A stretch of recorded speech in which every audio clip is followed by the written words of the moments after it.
શ્રીમંત હોય કે ગરીબ હોય કે ગમે તે હોય, લોકો કહેતા હોય છે કે જમવા ટાઈમે શાંતિ ખપે.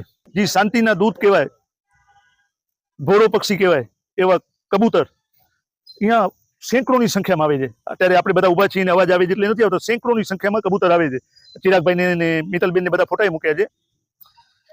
પાછા કબૂતર ચણતા હોય છે ને ત્યારે સતત ભય રહેતો શ્વાનનો.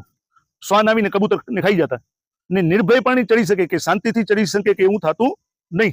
એના માટે ચિરાગભાઈને વાત કરી. ચિરાગભાઈની કોઈ વાતે ના તો હોતી જ નથી ને એને તરત જ પહેલે જ ક્યારે ના નથી પાડતા કહી દીધું કે વ્યવસ્થિત એક પ્રોટેક્શન કહીને પ્રોટેક્શન સેફટી ને શાંતિથી ચડી શકે એવું આયોજન કરવું. કે મમ્મીને બેનને કે ઘણી ગિફ્ટ આપી હોય છે. જે પહેલો એવો સરસ બનાવ બનશે કે મમ્મીને બર્થડેના આવી સરસ ગિફ્ટ આપી. વાત નાની લાગશે પણ બહુ મજાની છે. એમ વિચાર કરો, આવો જીવદયાનું મોટું કામ છે. શાંતિથી કબૂતર ચડી શકશે, સેફટી થશે અને અંદરથી આશીર્વાદ આપશે.